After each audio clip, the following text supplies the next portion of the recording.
এর আগেও তসলিমাকে নিয়ে একটি পর্ব আপলোড করেছি। এটি আমার দ্বিতীয় পর্ব।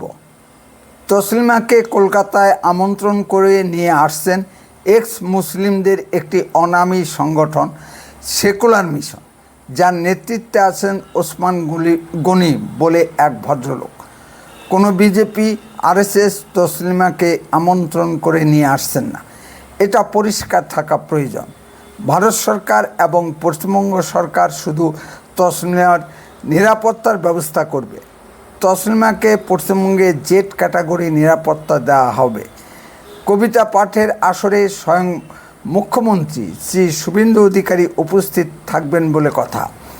এক বছর আগে বিজেপির রাজ্যসভার সাংসদ ও রাজ্য সভাপতি শ্রী শ্রমিক ভট্টাচার্য মহোদয় রাজ্যসভায় তসলিমাকে নিয়ে একটি বক্তব্য রেখেছিলেন।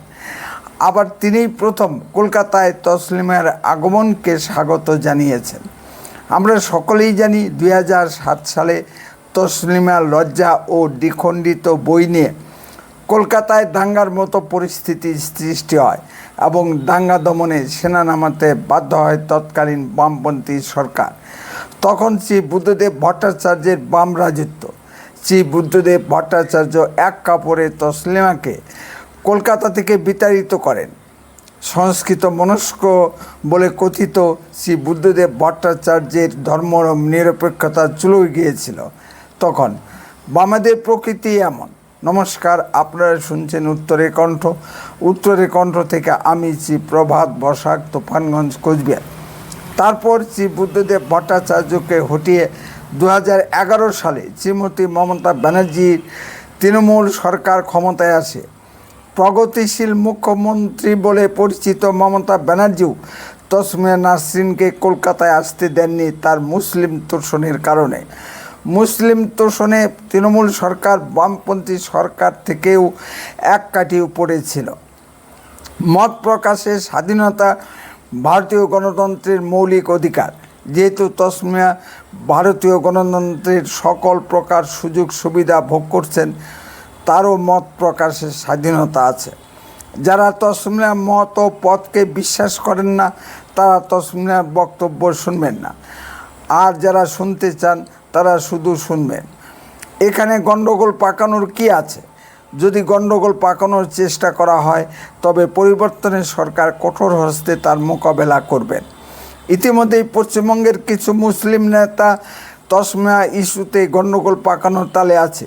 তাদের ভিতরে তৃণমূলের সিদ্দিকুল্লাহ চৌধুরী অন্যতম।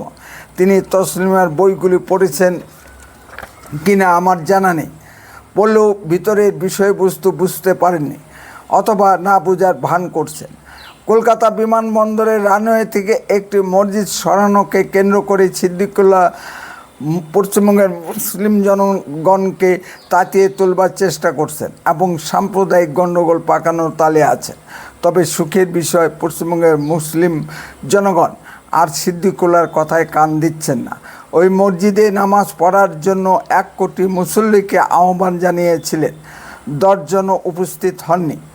পশ্চিমবঙ্গের একটি বৃহৎ অংশের জনগণ ওপার বাংলা অর্থাৎ বাংলাদেশ থেকে মুসলিমদের লাথি খেয়ে আসা জনগণ।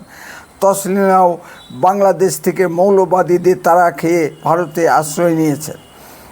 তসলিমার লজ্জা উপন্যাস বাংলাদেশে বসবাসরত হিন্দু সম্প্রদায়ের উপর অত্যাচারের জ্বলন্ত কাহিনী। এই হিসাবে পশ্চিমবঙ্গের উদ্বাস্তু জনগণ এক কথায় তসলিমাকে সমর্থন করে। এই হিসেবে আমিও তসলিমার বড় ভক্ত।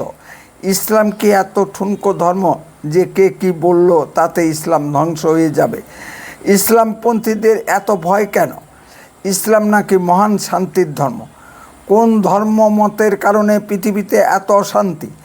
শিক্ষিত মানুষ এবং বিশেষ করে শিক্ষিত মুসলিম মেয়েরা ইসলাম কেন ত্যাগ করছে?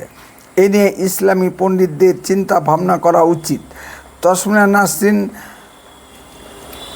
আসিফ মহিউদ্দিন ও আসাদ নূরেরা ইসলাম নিয়ে যেসব প্রশ্ন তুলেছেন তার উত্তর খোঁজা উচিত ইসলামী পণ্ডিতদের। আমরা চাই তসলিমা নিরাপদে তার বক্তব্য রাখুন এবং নিরাপদে পশ্চিমবঙ্গে বাস করুন।